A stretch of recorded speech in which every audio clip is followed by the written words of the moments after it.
Hello everyone. आज हम लोग वसंत भाग 3 पाठ 4 दीवानों की हस्ती पढ़ेंगे। दीवानों की हस्ती जिसके रचयिता हैं भगवती चरण वर्मा। इस कविता में भगवती चरण वर्मा जी जो दीवाने होते हैं उनकी विशेषता को बताए हैं कि जो व्यक्ति दीवाना होता है वो मस्त मौला होता है। वो न सुख में बहुत ज्यादा खुश होता है और न दुख में बहुत दुखी होता है। वह एक स्थान पर टिककर नहीं रहता है, वो हमेशा चलता रहता है। तो अब हम लोग शुरू करते हैं अपनी कविता। तो जब हम लोग कविता पढ़ रहे हैं तो उसको सप्रसंग पढ़ना होगा। अतः हमको कैसे पढ़ना है, लिखना होगा। सबसे पहले संदर्भ, फिर प्रसंग और फिर व्याख्या। संदर्भ में हम लोग क्या लिखते हैं? 4 बातें। क्लास का नाम, किताब या भाग का नाम, चैप्टर का नाम और रचयिता का नाम। प्रसंग में हम लोग कवि के द्वारा कही गई बात को 1 या 2 पंक्ति में लिखते हैं और व्याख्या में हम लोग कवि के द्वारा कही गई बात को पूरी तरह से स्पष्ट करते हैं। तो अब हम लोग शुरू करें अपनी कविता। हम दीवानों की क्या हस्ती है, आज यहाँ कल वहां चले, मस्ती का आलम साथ चला, हम धूल उड़ाते जहां चले। संदर्भ। प्रस्तुत पद्यांश हमारी पाठ्य पुस्तक वसंत भाग 3 के दीवानों की हस्ती पाठ से लिया गया है। इसके रचयिता भगवती चरण वर्मा जी हैं। प्रसंग। प्रस्तुत पद्यांश में भगवती चरण वर्मा जी दीवानों की कोई हस्ती नहीं होती है, उनकी कोई औकात नहीं होती है, इस बारे में बता रहे हैं। और व्याख्या। हम दीवानों की क्या हस्ती है, आज यहाँ कल वहां चले। भगवती चरण वर्मा जी कह रहे हैं कि जो व्यक्ति दीवाना होता है वह मस्त मौला होता है, उसकी कोई हस्ती नहीं होती है। उसे इस चीज का अहंकार नहीं होता है कि वो बहुत धनी है, वो बहुत संपन्न है, और न उसे इस चीज का मलाल होता है कि वो बहुत ज्यादा निर्धन है। वो जिस भी अवस्था में है वह उस अवस्था में खुश रहता है। मस्ती का आलम साथ चला, हम धूल उड़ाते जहां चले। ये जो व्यक्ति होते हैं, जो मस्त मौला होते हैं, वे जहां भी जाते हैं उनके साथ मस्ती जाती है। कहने का तात्पर्य यह है कि ऐसे लोग जो दीवाने होते हैं, जो मस्त मौला होते हैं, वे जहां भी रहते हैं वहां के आसपास के सभी लोग खुश रहते हैं। वो अपने चारों तरफ खुशियां बिखेर देते हैं। यदि उनके जिंदगी में कभी निराशा और दुख आ भी गई तो वे उसे धूल की तरह उड़ा देते हैं। जैसे हवा धूल को उड़ा देती है, वैसे ही वह अपने जीवन के निराशा को, दुख को उड़ा देते हैं। और नेक्स्ट। आए बनकर उल्लास अभी, आंसू बनकर बह चले अभी, सब कहते ही रह गए अरे, तुम कैसे आए कहाँ चले। यहाँ पर कवि कह रहे हैं कि वो जहां भी जाते हैं वहां खुशियां बनकर जाते हैं, वहां चारों तरफ खुशियां बिखेर देते हैं। आए बनकर उल्लास अभी, आंसू बनकर बह चले अभी। कवि कह रहे हैं कि जो दीवाने लोग होते हैं वे जहां भी जाते हैं खुशियां बनकर जाते हैं, अपने चारों तरफ खुशियां बिखेर देते हैं। उनके आसपास रहने वाले सभी लोग खुशियों से भर जाते हैं। आंसू बनकर बह चले अभी। और जब वो उस स्थल को छोड़कर जाने लगते हैं तो वहां के लोग दुखी हो जाते हैं। सभी की आंखों में आंसू भर जाता है। सब लोग उसका जो खुशनुमा व्यवहार था उसको याद करके दुखी हो जाते हैं। सब कहते ही रह गए अरे, तुम कैसे आए कहाँ चले। वह जो मस्त मौला व्यक्ति था, वह जो दीवाना व्यक्ति था, कब आया कहाँ चला गया किसी को भी पता नहीं चलता है। सब लोग बस यही सोचते रह जाते हैं कि वह व्यक्ति बड़ा ही मस्त था। वह जब तक यहाँ था खुशियां बिखेरा हुआ था, और वो कब आया और कब चला गया उसके आने और जाने का कुछ पता ही नहीं चला। मतलब उसके साथ लोगों का जो समय बीतता है वो ऐसे बीतता है कि समय का एहसास ही नहीं होता है कि वह इतने दिन उस व्यक्ति के साथ रह गए।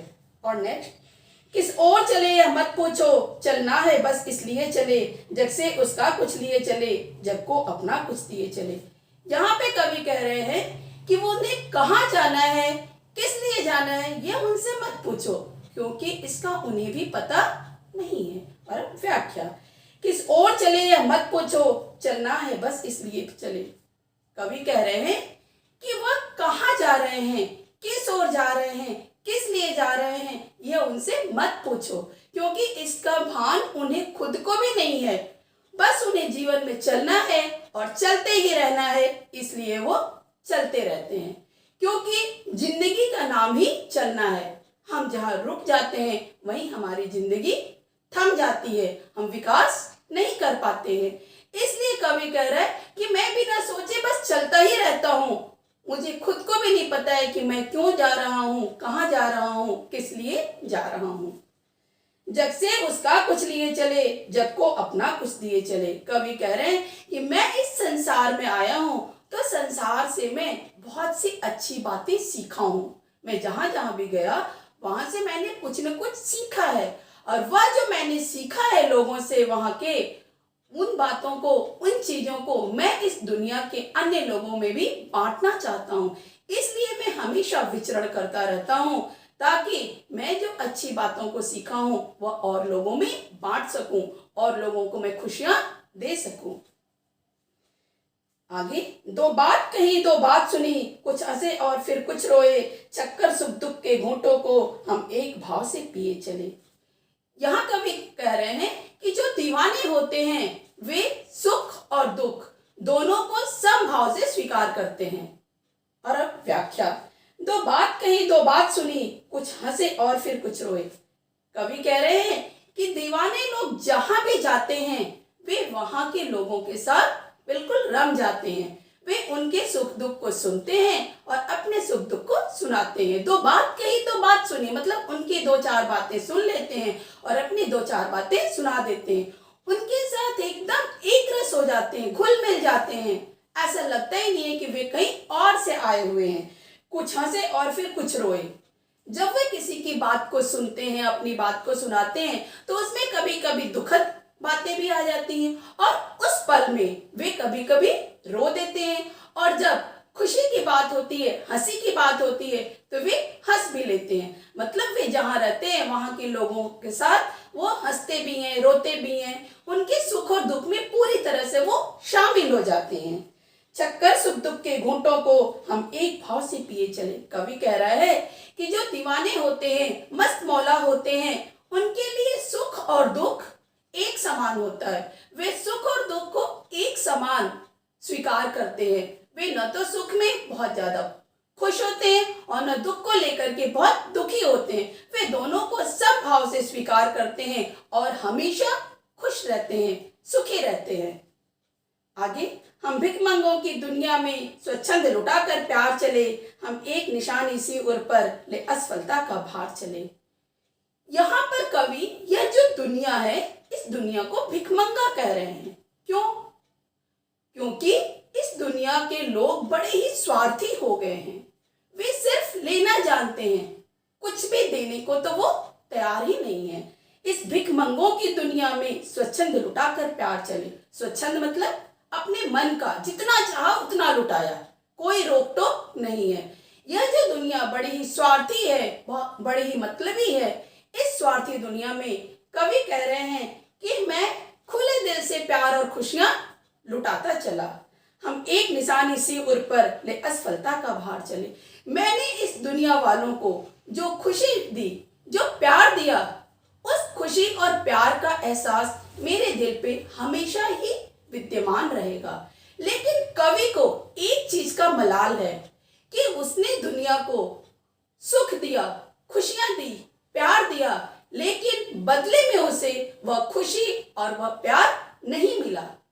इसलिए कवि अपने आप को असफल समझ रहा है।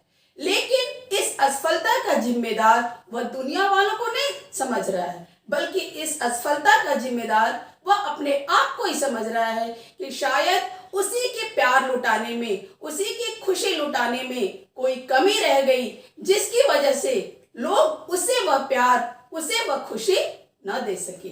और अब अंतिम, अब अपना और पराया क्या, आबाद रहे रुकने वाले, हम स्वयं बंधे थे और स्वयं हम अपने बंधन तोड़ चले।